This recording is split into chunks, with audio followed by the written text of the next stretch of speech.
Hi, my name is Dr. Evelyn. I'm a Jawad teacher and also a tutor on the accredited Jawad belly dance training courses. In this video, I want to go over a tiny bit about cane technique, or stick control if you like, when dancing with a Saidi cane. Now there's many different types of Saidi canes. The traditional one is the big broomstick, because the Sayyidi is a male martial arts dance from Upper Egypt. But I'm not going to go through much into the whole historical or cultural thing around the Sayyidi. This video is mainly going to be about how you control your cane when you're twirling it. So this is more of an authentic one. You've also got lighter versions, and neither of these have got a hook at either end, so they're just plain canes, and they do assemble a bit like a broomstick. This one is the most typical one that you see when you go to belly dance shows and haflas, and it's what's called a Cabaret Cane. So it's a lighter version, a bamboo stick covered in either glitter foil or sequins, and they typically got a little hook on the end as well. Now the technique for either of these are the same. The main thing to control your cane is basically lots of practice and remembering that a lot of the work for controlling the cane is actually in your wrist. So before you even attempt dancing with cane, it's a good idea to do lots of these exercises to warm up your wrists, either rolling inwards or outwards.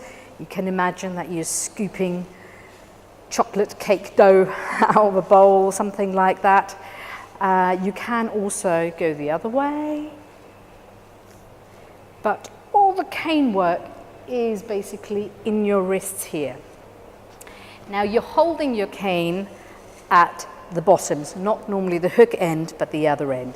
And you hold it with a nice fleshy bit in here between your thumb and your index finger, or rather that's where you're placing the cane. You want to be low enough on your cane so that should it slip a bit, you've still got a safety buffer there, so you have still got something to hang on to, but you don't want to hold so far up that it interferes with your wrist when you're turning it. So this will depend on the size of your hands and everything else, but if you've got a couple of centimeters to kind of catch it in case it should slip, then you know you've got it right. And then the twirling happens in your wrist, and you're mainly holding the cane and controlling the cane with your thumb and your index finger. You want to be able to have the cane as close to your body as possible. So if I'm showing this front on, I'm allowing the cane to come all the way up around my body, and it could also go the other way. So the twirling of the cane should always be practiced either way that can do. But it should never be out here, because that's when you know you haven't got control. So your elbow needs to be close enough to your body so it can still move. It's not glued in, but it's in here, and it means that when you are rotating your wrists, you can keep it fairly close to yourself. I always tell my students the only person they're allowed to hit with a cane is themselves. If you are dancing somewhere in public and you're doing this, you're very much likely to hit someone else. So keep it in here, keep it very tight and controlled. If you're left-handed, you try it with your left hand. And even if you're not left-handed, you might want to try it on that hand as well. So yeah, so I sometimes catch myself on the shoulder, not very often, but it can happen. And if you've got sweaty hands, your cane will slip as well. But if you've got some talcum powder or something like that, that can be really useful as well, especially if you're nervous ahead of a performance. So the most common way of twirling the cane is in here. It could also be over the head, which I call the helicopter turn. And again, the same rule applies. It needs to be as close to your body as possible. So you have to let go of the cane a tiny bit more here in order to get that movement around. So not one for the absolute beginner, but if you've been mastering the other turns, then try this. Your elbow is not moving too much in space. but your wrist and especially your index finger and your thumb are doing all the work, and the cane is relatively flat and horizontal to your head. Again, be careful not to hit yourself. You could also be twirling it in here, obviously, like a majorette. Not really Sayyidi style, but very useful to be able to do that in any kind of choreography. When it actually comes to dancing with the cane, there's lots of different elements to consider, but the main thing is that your cane is used either as a framing tool, so it's nicely horizontal, it's nicely vertical, or it's on a nice crisp diagonal angle. It's not anywhere in between. So Saidi is very much about the nice, clear, strong lines. So when it's horizontal and not slightly wonky.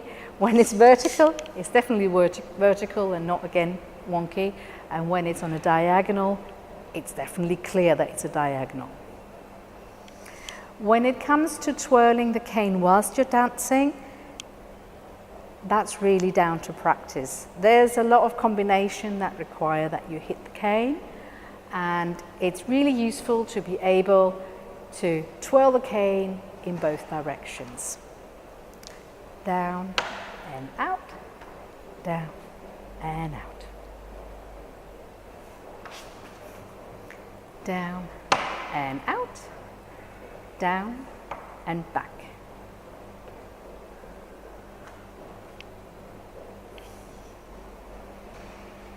So that's just covering the basics on your Saidi cane. Happy practicing. I do hear a lot of students say, where shall I practice, because my living room is not big enough.